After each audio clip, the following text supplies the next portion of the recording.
Bonjour à tous, bonjour les amis, j'espère que vous allez bien. On accueille aujourd'hui Vincent sur le thème de l'expatriation puisque il vient d'arriver au Portugal. Vincent, comment ça va? Salut Marc, ça va très bien, merci et toi? Ça va tranquille, tranquille. Tu nous montres où est-ce que tu es actuellement là? Ah oui, donc je suis à Viana do Castelo, je montre un petit peu le background derrière. Une colline, océan, soleil, très Donc, beau temps. t'es où, t'es où exactement au Portugal? Ça s'appelle comment? Alors ça s'appelle Viana do Castelo, au nord du Portugal. Ok, ça marche. Ok, on mettra le lien en description pour ceux qui veulent aller se balader là-bas. C'est ta première expatriation? Oui, alors j'ai travaillé en Suisse, mais c'était pas vraiment une expatriation, étant donné que j'étais resté en France pour le logement. Oui, première. Alors, ça fait longtemps que tu voulais partir, hein. Je me souviens que tu recherchais une destination. Donc, finalement, tu l'as fait et tu es définitivement parti et tu ne reviendras jamais en France, c'est ça? Ah voilà, c'est ça, j'ai franchi le cap. Je pense que le plus dur, c'est de franchir le cap, et une fois qu'on le fait, ça, je pense que ça nous ouvre des portes. Et je sais que ce sera pas ma dernière, ça c'est sûr. D'accord. Alors, pourquoi avoir décidé de... Pourquoi le Portugal? Déjà, pourquoi le Portugal et après on verra pourquoi être parti de France. Alors je pense qu'au début, c'est plus les avantages, on va dire, fiscaux qui m'ont motivé, sachant qu'avec mon boulot, j'arrive à tomber dans une espèce de tranche fiscale qui fait que on va avoir 0% au niveau de tous nos investissements de sources étrangères. Tous nos revenus de sources étrangères en vivant au Portugal seront taxés à 0% pendant 10 ans. Donc c'était le premier point. Et puis bon, après, en ayant fait quelques visites ici, au final, voilà, enfin, je trouvais tellement le coin top que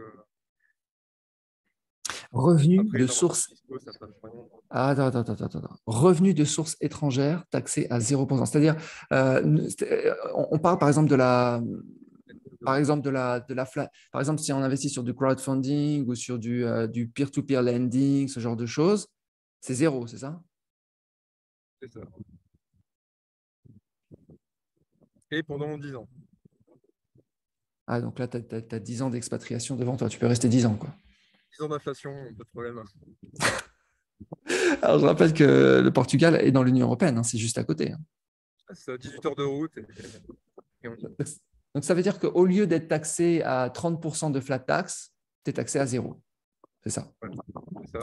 C'est-à-dire que pour ceux, quand on a 10% de taux d'intérêt en France et qu'en fait, les Français, ils ont 10 moins 30%, c'est-à-dire ils se retrouvent avec 7% net, toi, tu te retrouves avec 10%. C'est ça. Inflation en prend en compte, mais on est gagnant, je pense. Je pense que c'est pas mal. Ça fonctionne aussi sur les dividendes aussi, dividendes d'actions venant d'étrangers, tout, ouais, tout ce qui est revenu. C'est une merveille. Dès que tu rentres dans la case de source de revenus étrangères et qui peut potentiellement être taxé dans le pays étranger, alors tu C'est une merveille. Et c'est bien parce que tu n'as pas de langue de bois, hein. Tu parles cash, hein. Il y a tellement de gens qui partent à l'étranger. On sait très bien qu'ils partent pour des raisons fiscales, en particulier les sportifs. Et puis à chaque fois, ils nous disent non, non, en fait, j'avais des attaches avec tel pays. Non, toi, c'est cash, hein. Les Oui, taxes, mais ouais. c'est plus ma priorité, tu vois. En étant ici, je crois que c'est plus ma priorité. Et je pense que je pense qu'on ne peut pas baser une expatriation uniquement sur les avantages fiscaux. C'est vraiment un tout et ça ne peut pas tenir dans la durée, je pense. Ouais, je comprends. Euh, les revenus du travail au Portugal, on va continuer sur les taxes. Ça, tu as regardé un petit peu, c'est taxé à combien, à peu près? Alors, c'est un peu plus que la France. Au maximum, je pense que tu peux avoir du 48%. D'accord. OK. Et dans ton cas, de l'un dans l'autre, tu vas avoir donc des revenus, dividendes, intérêts, etc., qui vont être très peu taxés à zéro, en fait.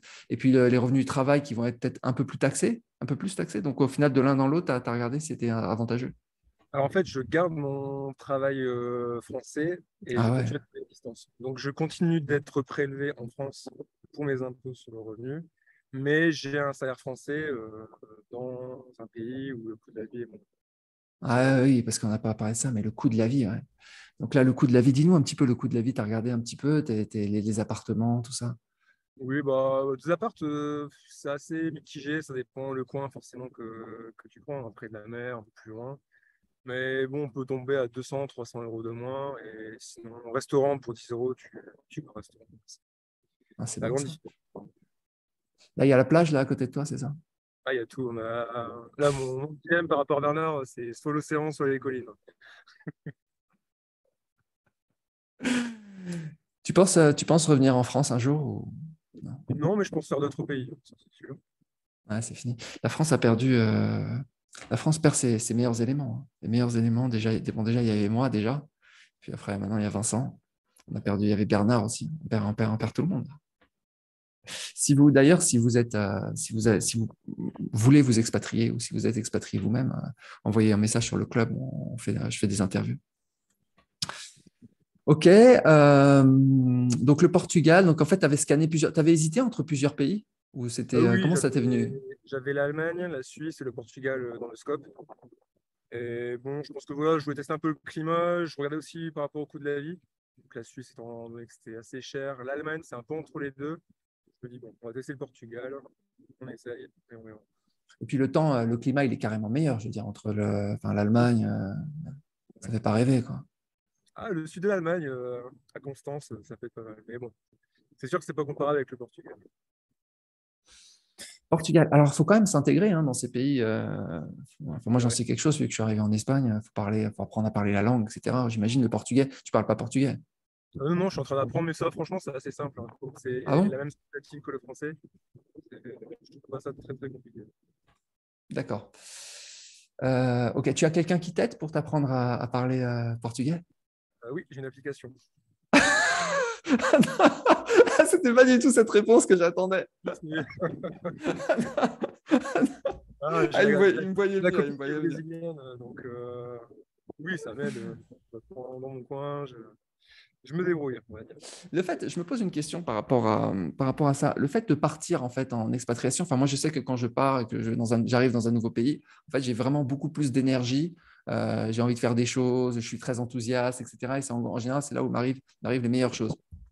Alors que quand je suis dans un pays que je connais déjà depuis longtemps, je suis vraiment en train de, enfin, je suis tout le temps fatigué, ça me saoule, etc. Le fait que tu aies rencontré la brésilienne et que tu aies, de l'énergie, enfin, tu ressens aussi cette énergie des premiers moments où tout est nouveau. Ah oui, clairement, mais même, je veux dire, que je sois seul ou avec quelqu'un, voilà, enfin, peu importe, voilà, j'ai toujours. Je pense que voilà, dès que tu as un minimum ouvert d'esprit, ben, voilà, tu es toujours envieux, t'es toujours enjoué à découvrir des nouveaux endroits, une nouvelle culture. Et ouais, c'est clair. Puis le climat t'aide aussi, tu vois, c'est un tout, je pense. C'est vraiment un tout. En plus, si tu apprends à parler portugais, après, derrière, tu peux t'expatrier au Brésil. C'est encore plus exotique, quoi. Ouais, c'est un petit peu moins avantageux, mais Ah voilà. ouais? Oui, c'est vrai. Enfin, niveau criminalité, coût de la vie, etc. Ah ouais, la criminalité. Si Là, ça, si la plupart des Brésiliens viennent au Portugal, bon, c'est pas pour rien qu'ils ne font pas dans le sens inverse. t'as des projets immobiliers aussi. Tu penses à investir dans l'immobilier au Portugal? Moi, je ne connais pas du tout, mais c'est quelque Oui, chose qui est. j'ai réfléchi peut-être dans les termes, c'est vraiment très peu cher selon les endroits. À voir avec le temps. Tu as comme Bernard un projet De ferme, permaculture. d'autonomie, de ferme, de permaculture, de machin, de. Ouais. Oui, aussi à terme, mais bon, pour l'instant, c'est pas dans ma priorité, donc à voir. Mais en tout cas, le climat s'y prête très bien ici. Oh. Ok, donc là, tu vas pouvoir travailler depuis le Portugal pour des clients français, en fait, en remote, c'est-à-dire à distance, depuis où tu veux, c'est-à-dire depuis chez toi, depuis la plage, etc. C'est ça, hein. Oui, voilà, c'est ça. Ah, c'est Même magnifique depuis ça. Tenerife, hein. Ouais, bah ouais, non, mais moi j'adore, hein. Les gens, ils voient le décor derrière moi, mais ils voient pas le décor que j'ai devant moi. J'ai une mer qui est cristalline. Et hier, j'ai fait une vidéo où on voyait un petit peu le soir. Je peux pas, parce qu'avec l'éclairage, etc. Mais non, mais ça, c'est vraiment génial. Enfin, je reviens là-dessus. J'ai eu l'occasion de discuter récemment sur le fait de ces nomades digitales. Euh, le fait de pouvoir travailler à distance simplement comme on veut, c'est juste une merveille Toi, tu as travaillé aussi dans des bureaux, etc., avec des horaires. Là, les bureaux sans fenêtre, sans la lumière du soleil, Ah, c'est fou. d'accord. Enfin, pour moi, c'était vraiment un cauchemar absolu. Enfin, je sais que toutes ces années, vraiment, ça a été un sacrifice. Et la plupart des gens, ils sont là-dedans, en fait. Et, euh, et t'as vécu. Moi, j'ai vécu ça très, très mal, en fait. Ça m'a vraiment donné la volonté de partir de ces bureaux avec sous lumière artificielle, etc. Et c'était pareil pour toi? C'était quelque chose, ou bien c'est quelque chose dont tu t'accommodais? Oui, bah, je m'accommodais plus ou moins, hein, après, bon. Mais j'avais toujours cette envie de chercher à améliorer, tu vois, les différents plans de ma vie, que ce soit le contexte pro, contexte perso, etc. Toujours chercher à améliorer et pas juste, tu vois, rester coincé dans tes habitudes. Si c'est néfaste pour toi, changer. Et là, tu as des projets aussi de monter plutôt je pensais au business en ligne, parce que là, tu as un client en fait. Moi, j'ai bossé comme freelance où tu fais un client par un client. Donc là, ce qui est top, c'est que tu peux travailler à distance. Là, tu as un seul client, c'est ça? C'est un Oui, client par client. Ah, c'est ça, c'est full time en fait, à distance. OK. Et c'est très bien, n'empêche, hein, c'est vraiment top parce qu'en général, c'est super bien payé. Et puis derrière, c'est que derrière, tu as des clients qui peuvent payer très cher. Et puis derrière, toi, tu as un coût de la vie qui est très faible parce que tu peux vivre où tu veux.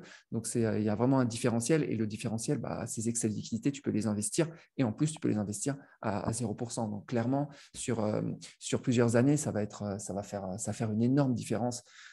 Si tu étais resté en France, que tu avais payé un loyer très cher, plus tes taxes, plus machin, c'est clair que sur une période de 10 ans, je pense qu'en termes d'enrichissement, je veux dire, à vue de nez, tu vas être 2 à 3 fois plus riche en étant au Portugal, quoi.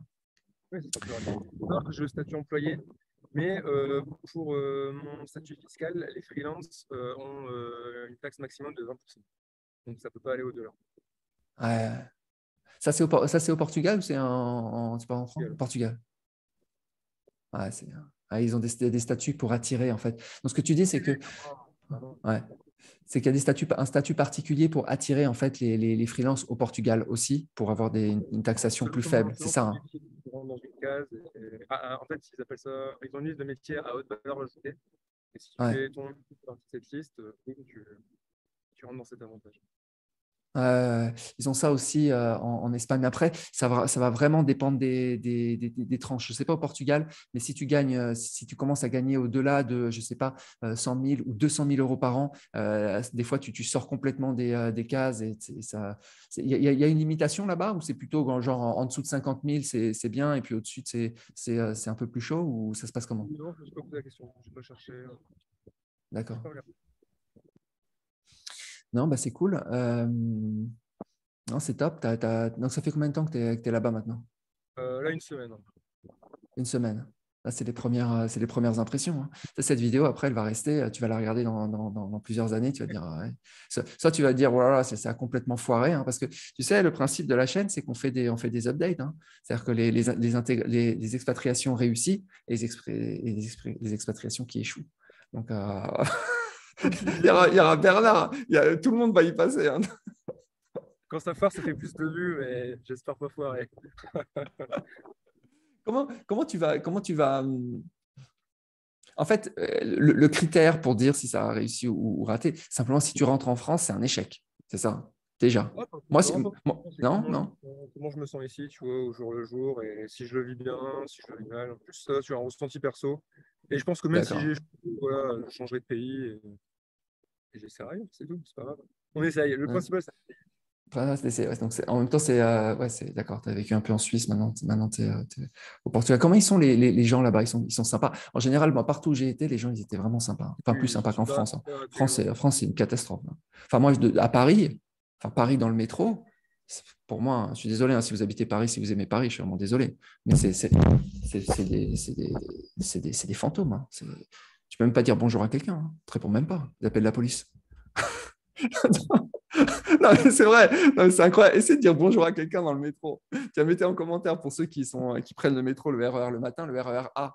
Le RER A ou la ligne, ce que vous voulez, la ligne 1. Dites bonjour à quelqu'un, vous allez voir, il va être surpris. Ils se disent bonjour les gens dans la rue là au Portugal. Moi ici, ils se disent bonjour, hein. C'est une petite Ouais. ville, on est 80 000. Donc, tu vois, ça Ouais. reste assez idéal, c'est tout. Ouais, ouais. Ah ouais. Mon expérience, c'est que plus la ville est petite et plus les gens sont sympas. Ah oui, Ouais, clairement. Je voulais éviter, tu vois, Porto, Lisbonne, je voulais un coin un petit peu plus tranquille. Et ouais, ouais, ça, c'est des grandes villes, ça. Moi, j'étais dans un village, on était 400. Là, je suis près d'une ville, on est 15 000.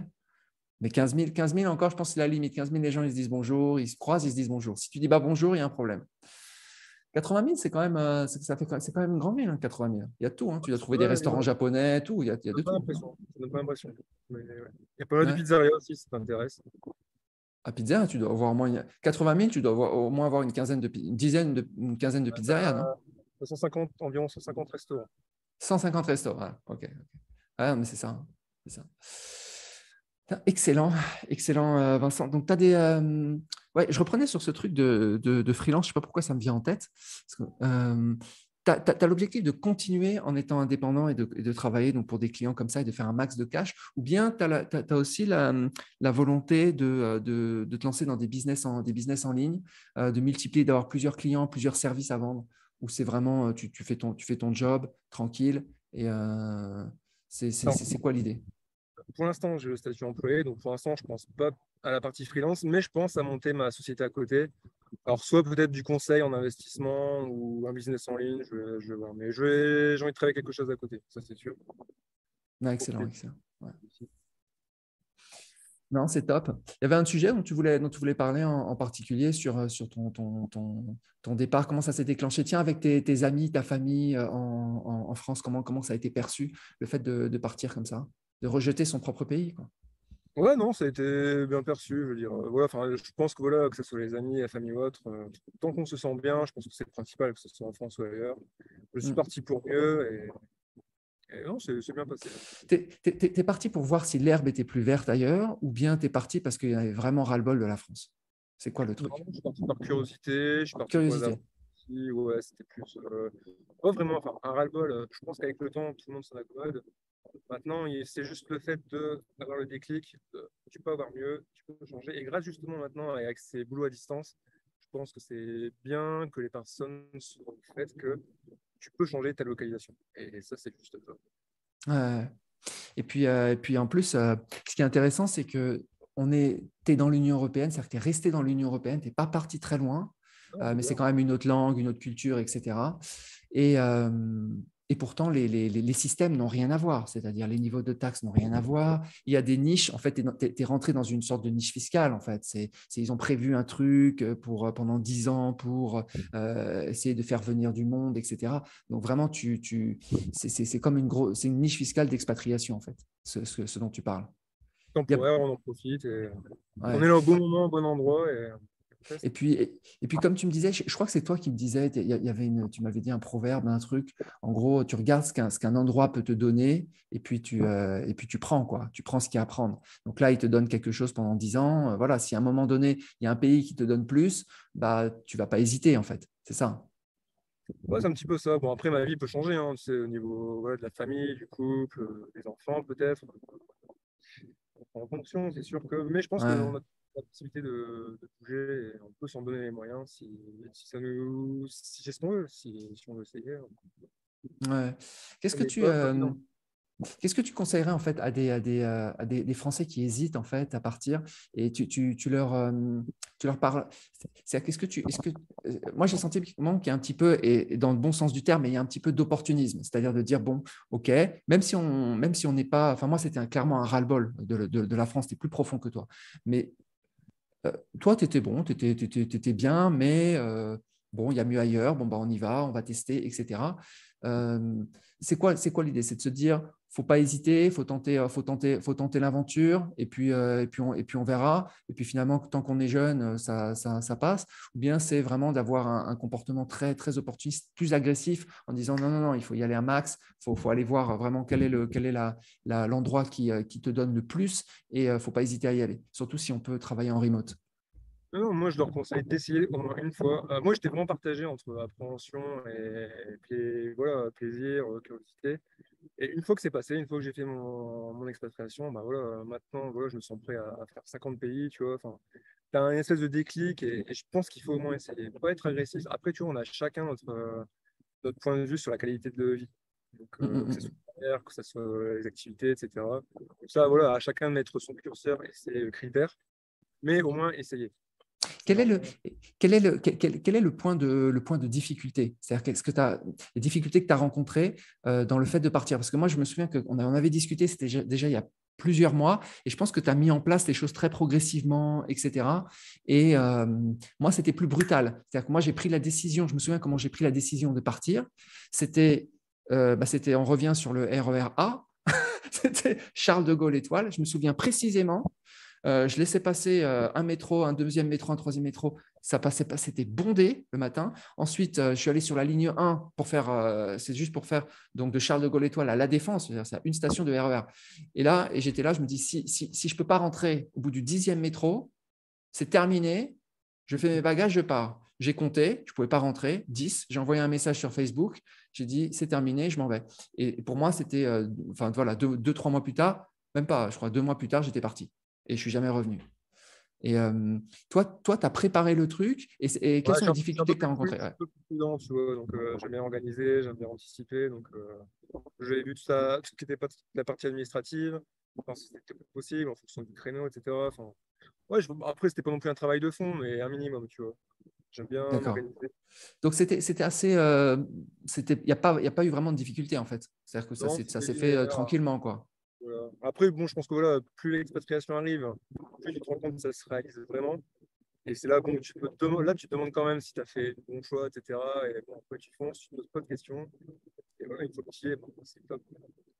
Mais il faut essayer. C'est pour ça, je vous dis, si vous avez l'opportunité, essayez au moins une fois. Et vous voyez votre sortie. D'accord. Et donc là, quand tu es arrivé donc, sur place au Portugal, t'as pris quoi? Tu as pris un Airbnb ou tu as déjà un appartement, tu es déjà installé? Ah, j'ai la copine brésilienne qui a géré l'appartement. Top. Ah, J'ai signé le contrat à distance, etc., contre location. parce qu'elle, elle vit, en fait, elle vit au Portugal, en fait, c'est ça. Elle vivait déjà. Ah non, mais donc tu t'es expatrié, enfin ça a été, enfin t'as déjà tout et il reste plus qu'à avoir les enfants et voilà, t'es installé là. Non mais je Ouais, connais ouais, ça personne. Non, mais attends, là, je viens de réaliser, je connais personne qui s'est expatrié et le jour où il part pour aller donc de France là, par exemple au Portugal, il y a déjà tout qui est prêt. Il y a l'appartement, il y a la copine, Ah, tout. j'ai eu de la Il y avait chance. quoi? Tu mets les pieds sous la table et elle te servait à manger. Elle avait cuisiné aussi un truc pour ton arrivée. Comment Alors, ça s'est passé? j'ai dû monter la table. On a fait un petit tour avec elle. Après, j'ai eu le droit à mon repas. Non, mais c'est grave. Tu sais que ça ressemble beaucoup à ce que tu me racontes, ça ressemble à un love scam. Tu sais? Mais d'habitude, c'est dans l'autre sens. C'est plutôt les femmes qui arnaquent les mecs. Mais t'es arrivé. Toi, tu l'as fait à la Johnny Depp. À la Johnny Depp. Putain, c'est incroyable, ça. Et tu l'avais rencontré lors d'un voyage au Portugal, c'est ça? Oui, alors en fait, j'étais parti. Alors après des mois et des mois de recherche, je suis parti il y a 2-3 mois. J'ai passé une semaine à Viana, voir si la ville me plaisait, hein. Et... et pendant une semaine, je suis resté dans la ville. Je l'ai rencontré au bout du troisième, quatrième jour. Et après, voilà, ça s'est fait naturellement. Est-ce que ça faisait partie, de toute façon, elle ne verra pas la vidéo, mais est-ce que ça faisait partie de ton plan, dans ton plan avec toutes les étapes, de trouver la copine qui avait le logement, qui avait le machin? Ça faisait partie du truc Alors, ou pas? mon plan, c'était de trouver un espace de coworking pendant ma semaine pour pouvoir, moi, prendre mes repères pour travailler. Et je suis tombé sur une superbe équipe. On a fini à la fin de la semaine, on était déjà en train de boire des verres dans un bar en centre-ville, tu vois. Ça, Donc, c'est j'avais génial, trouvé, ça. trouvé mon coworking, j'ai trouvé la copine, j'ai trouvé la vie qui me plaît. Donc, Et, t'as déjà des amis sur place, en fait, maintenant. Les gens du coworking. Tu peux sortir le soir avec eux tranquille, quoi. C'est ça? exactement, Ah, c'est c'est ça. génial. Ça montre, ça, c'est un point super intéressant. C'est-à-dire que tu as réussi à reconstruire, en fait, un réseau social très rapidement. Et il y en a qui galèrent, il y en a qui ne savent pas comment, il y en a qui vont utiliser Meetup pour rencontrer des gens, il y en a J'ai qui utilisé vont. ça en Suisse, hein, ça marche très très bien comme appli, hein. Tu utilises quoi J'ai utilisé Meetup en Suisse et ça marche très Ouais, très bien. Meetup. Meetup, il y en a qui vont utiliser Tinder pour trouver des amis. Il y en a qui vont. Et toi, tu as utilisé, ça c'est intéressant, tu as utilisé en fait les espaces de coworking Voilà. pour trouver des gens. Donc ça va être aussi en fait des gens qui travaillent dans le digital, souvent, qui vont faire peut-être à peu près la même chose que nous. Ah Donc oui, en de fait, tout, là, j'ai connu un couple d'Ukrainiens, il y avait un Colombien, un Anglais. Enfin, c'est très international. Ouais, c'est très international. Mais par contre ce qui est intéressant, c'est que pour être pour avoir ces espaces de coworking, il faut aller quand même dans des destinations qui sont prisées de ces freelances qui travaillent à distance. Donc là, tu vois, par exemple, moi, je vois ici, enfin, moi, voilà, je fais plus des fois, il y a rien, il n'y a pas d'espace de coworking, il n'y a rien du tout. Donc, évidemment, je suis tout seul. Mais, mais ça, c'est très, très, très, très intéressant. Donc, une ville d'une certaine dimension, parce qu'en général, ils ne vont pas dans des endroits totalement isolés, et donc des spots pour digital nomade. Donc là, il faut chercher. C'était connu, en fait, dans ta tête qu'il y avait des espaces de coworking sur place. Tu avais prévu le coup, en fait? Ah non, non, j'ai fait comme pour ma recherche de ville, hein. J'ai fait un maps en fonction de mes critères et j'ai vu ce qu'il y avait. Ah, ça, c'est génial, ça. Ça, c'est génial. Ok, bah écoute, déjà les amis, la copine, donc l'appart, le machin, les activités, ouais, ouais. Il n'y a plus qu'à gérer ses investissements et le boulot. C'est tout. Au niveau des investissements, il n'y a aucun blocage, c'est-à-dire tu utilises les mêmes Rien. cartes bancaires, les mêmes machins, tout est pareil, quoi. Hein. Alors, Donc, c'était bien d'en avoir plusieurs. J'ai eu certains soucis à certains péages. Parfois, c'est ouais, la crypto qui passe pas, parfois, c'est la Revolut. Donc, c'est bien, ouais, ça, c'est toujours un rappel, hein, les gars, avoir toujours plusieurs comptes. C'est ouais, toujours utile. ça c'est Et sûr, beaucoup, ça c'est sûr. beaucoup du cash, toujours du cash avec vous. Ouais. Et tu vas ouvrir un compte aussi au Portugal, où c'est déjà fait peut-être, ou c'est en cours? Non, si c'est obligatoire. Si c'est pas obligatoire, j'ai Seulement déjà. si c'est obligatoire. Seulement si c'est obligatoire. Ouais. Ok. Comme je reçois Ok. déjà mon salaire sur mon compte Revolut, pour l'instant, j'ai Ouais, pas donc de tu nécessité. utilises. Donc aujourd'hui, les comptes que tu utilises le plus, c'est quoi? C'est Revolut, c'est ça? Revolut Pro et Revolut Business? J'ai un Revolut, j'ai un Hello Bank. Et Non, le même pas. banque? Juste Revolut normal. Ouais, bah ouais, c'est comme c'est un salaire, donc tu n'as pas besoin d'avoir le business. Ok, excellent. Écoute, c'est impressionnant. Enfin, je veux dire, il y en a qui mettent parfois des années avant de s'intégrer dans un pays. Et tu vas rester, tu comptes rester dans cette ville pendant au moins un an, quoi, c'est ça? Ou tu vas bouger Oui, on tous les. verra, on Ouais. verra. Parce que, bon, j'ai la copine qui travaille aussi en remote, donc on a vraiment cette liberté, tu vois, de bouger, donc ça c'est top. Et, bah, j'ai déjà pensé à passer peut-être une petite semaine à l'île de Madeira, tu sais. Ouais, ouais, ouais, tu m'avais dit ça, Madère, Madère, ouais, Voir- Madère. voir. Franchement, ça va. Là, je fais un petit peu au jour le jour et je prends le temps de profiter. Et on verra. Bah, écoute, super. Est-ce que tu veux rajouter des trucs, hein, parce que comme d'habitude, j'ai rien préparé. Il y a peut-être des thèmes que j'ai oubliés, des choses qui te paraissent importantes pour ceux qui souhaitent s'expatrier, euh, pour inspirer en fait ceux voilà, qui sont en France en train de se demander s'ils ne devraient pas partir. Un Bah, message pour eux. tout ce qu'on fait, tout le monde peut le faire. C'est juste des recherches. Il faut juste franchir en fait la barrière psychologique et se dire voilà, j'essaye, je peux le faire comme tous les autres l'ont fait. Et on part tous de zéro de toute manière. On a juste à essayer. Si vous avez le temps, si vous avez l'opportunité, les moyens, faites-le et puis vous verrez votre succès. Et il y a presque rien à perdre dans l'histoire. On n'est pas en train d'investir de l'argent, de machin. Il suffit juste on se délocalise et puis derrière, ouais. C'est juste une question de kilomètres de temps, mais c'est juste un déménagement. Ouais, c'est juste un déménagement en fait. Ok, bah écoute, c'était super Vincent. On fera sûrement allez, une mise à jour à 6 mois, à un an pour voir si tout se passe bien. Et la prochaine fois, hein, ça va être comme avec Bernard. La prochaine fois, la vidéo, ça sera avec la brésilienne, hein, parce que je pense que tout le monde. Mettez en commentaire si vous voulez voir seulement Vincent ou Vincent et la brésilienne, ou la brésilienne seulement et pas Vincent. Vous mettez en commentaire.